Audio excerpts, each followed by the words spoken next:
Vous vous rappelez quand j'avais marqué dans l'épisode de Jericho que c'était une vidéo à titre exceptionnel? Entre désinformation et conneries, devient une série. Lol.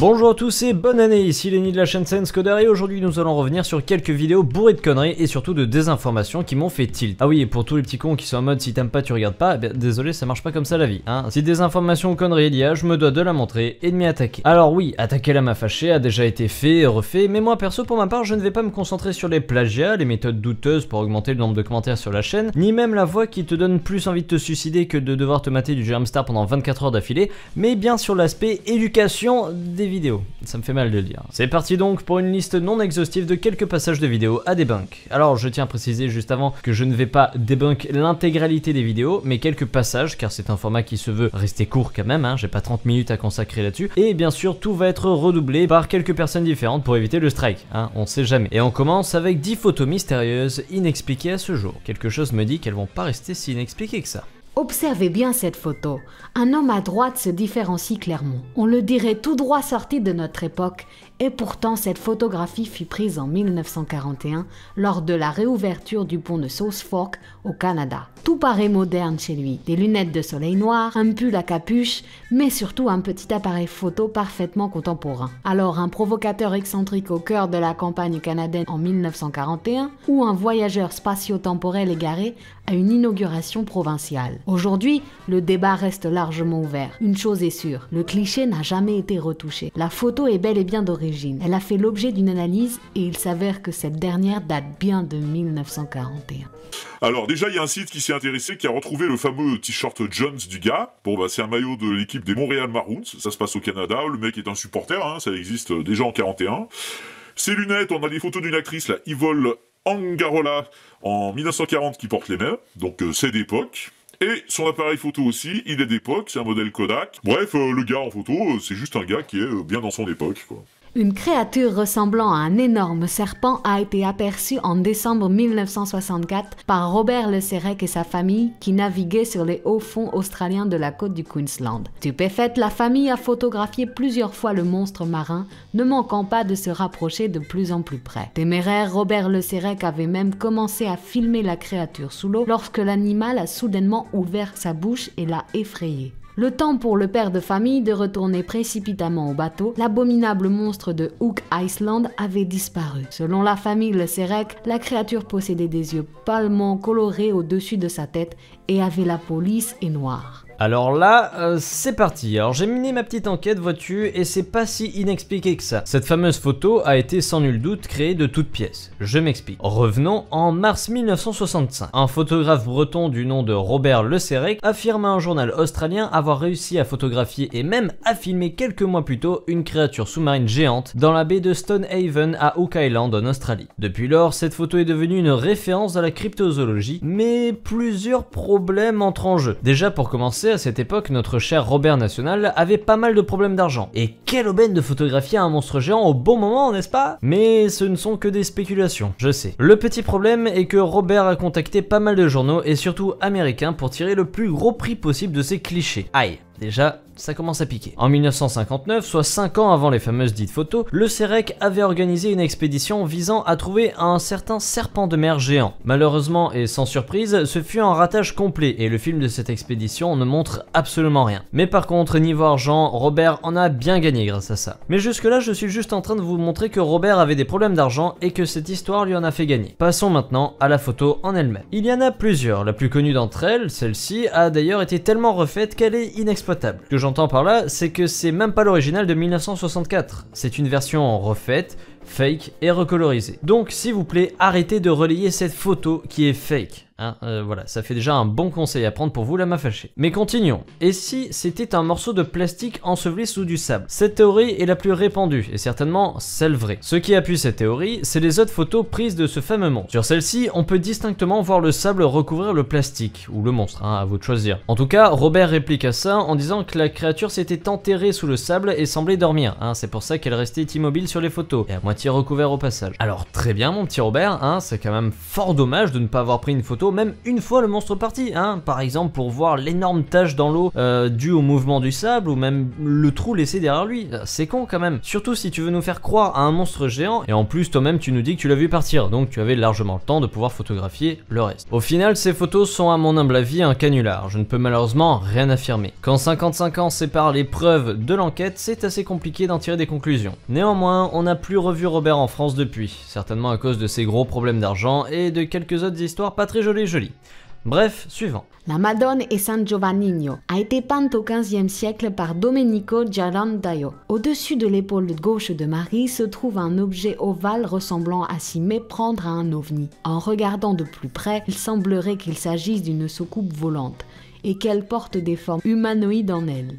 Alors bon, déjà j'aimerais revenir sur un petit point, c'est pas une photo mais un tableau, parce que c'est une vidéo sur 10 photos inexpliquées, pas des tableaux. Enfin bref, qu'est-ce que ce tableau? C'est un tableau peint par 4 personnes, Domenico, Filippino, Sebastiano et Jacopo, et ils sont d'origine allemand, bien joué, non italien ta race. La peinture existe bel et bien, elle est d'ailleurs exposée au musée de Palazzo Vecchio à Florence, en Italie. Et comme beaucoup l'ont remarqué, il y a un ovni, ou pas en fait, puisque cette espèce de nuage bleu foncé émettant des rayons dorés est tout simplement un symbole à la Renaissance, l'ange qui sort des nuages, le doigt du Seigneur, tout ça, tu vois un petit peu le truc, pour faire gros. Sauf qu'au lieu de faire un ange, ils ont préféré représenter ça sous un angle différent, de manière à en faire une sorte de phénomène céleste. D'ailleurs, le tableau fait référence à l'annonce de la naissance du Christ à Bethléem au berger. On peut donc y voir le berger et son chien en arrière-plan. Bref, aucun alien a visité la Terre en 1460, seulement une mauvaise interprétation du tableau. Bon, le reste de la vidéo, je vous laisse deviner, c'est autant de conneries. Le problème, c'est que je veux faire le tour de plusieurs vidéos, donc expliquer un par un chaque élément, ça va vite devenir très long et lassant. Mais voyez-vous déjà, les fameuses photos inexpliquées ne le sont pas tant que ça. Sinon côté description, on a des sources au moins? Ah oui, bah oui, alors je veux pas faire mon emmerdeur, même si je le fais déjà, mais mettre le nom des photos, c'est pas apporter des sources à la description, hein. C'est comme si je faisais une vidéo sur la Terre plate et qu'en source je mettais juste la Terre n'est pas plate. C'est un petit peu léger, hein. Bon alors ne vous inquiétez pas, je suis pas plus con qu'un autre, je sais que c'est pour leur référencement, mais c'est quand même bien dommage de vouloir à tout prix le pognon jusqu'à désinformer les gens, surtout les gosses, et le pire c'est qu'elle ose mettre la vidéo en catégorie éducation. Bref, continuons avec une nouvelle vidéo, 10 créatures des profondeurs capturées sur Google Earth. Mais alors, que pouvons-nous penser des images comme celle-ci qui apparaissent sur Google Earth? Il y a même des paléontologues qui affirment que sur cette image, on peut voir la forme d'un plésiosaure plongeant la tête et se préparant à nager dans les profondeurs. Alors, s'il y a des paléontologues qui ont dit ça, je me coupe une couille. Non mais sans déconner, vous n'avez pas honte là au bout d'un moment? Confondre un bateau avec un plésiosaure albinos qui plus est. Alors je vais vous le dire de suite, ça va être très compliqué de retrouver les endroits vu que la main fâchée fait bien exprès de rien mettre dans la description, aucune coordonnée ni rien, histoire que personne aille vérifier leur dire. Et certainement aussi pour décourager les gens curieux. c'est mal me connaître ça. Mais il y a quand même des trucs qui sautent aux yeux. Un bateau avec des traînées derrière, c'est reconnaissable. Dire que c'est un reptile marin disparu depuis plusieurs millions d'années, ça l'est beaucoup moins. Dans les régions du Kent, un territoire côtier au sud de l'Angleterre, a été observé une créature extrêmement bizarre, le crabe géant de l'Angleterre. Le phénomène a explosé sur internet avec l'apparition d'une image d'un crabe ayant visiblement plus de 20 mètres de largeur, se reposant tranquillement dans l'eau peu profonde à côté d'un port. Bien sûr, les sceptiques ont sauté immédiatement pour dénoncer l'image qui était soi-disant modifiée par Photoshop.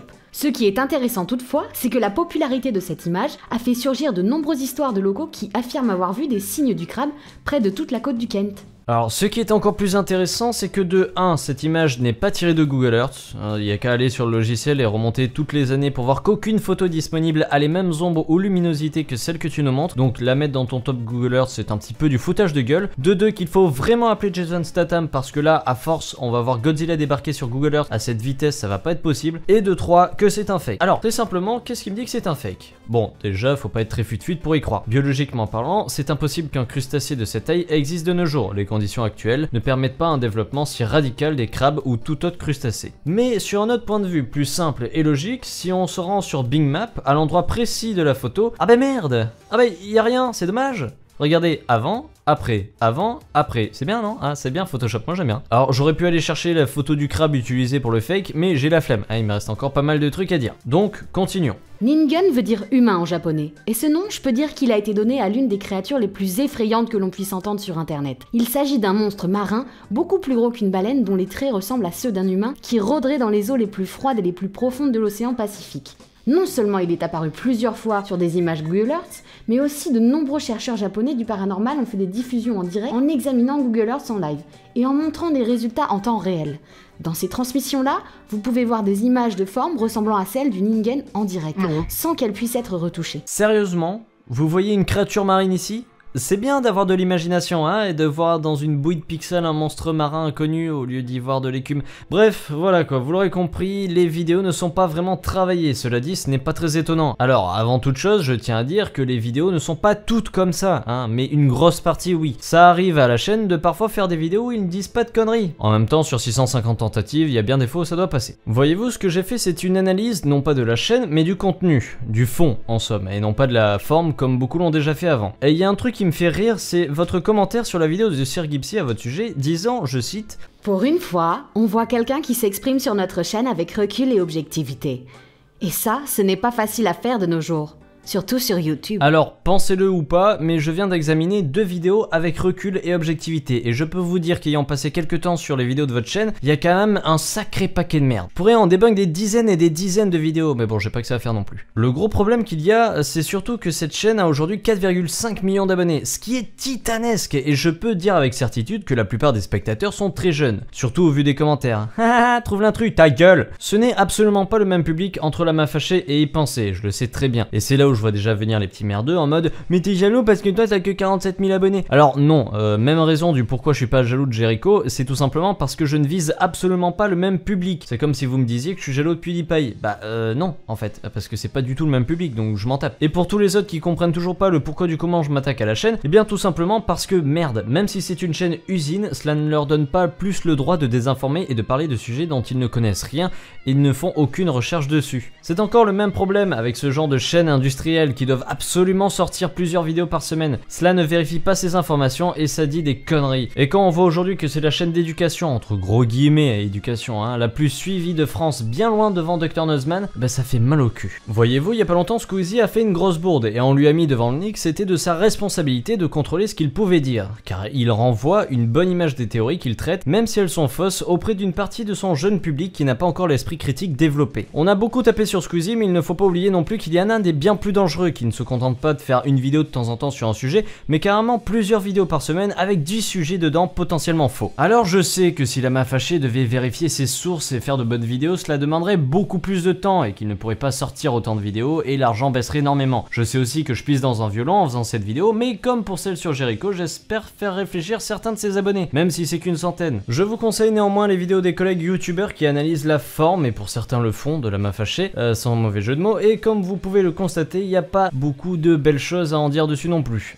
Bref, comme je le dis souvent, allez voir des youtubeurs science, histoire, cinéma, technologie, biologie, bricolo et j'en passe, histoire de mieux les référencer et de faire en sorte que l'algo YouTube commence à mieux les aimer que ces chaînes cancer.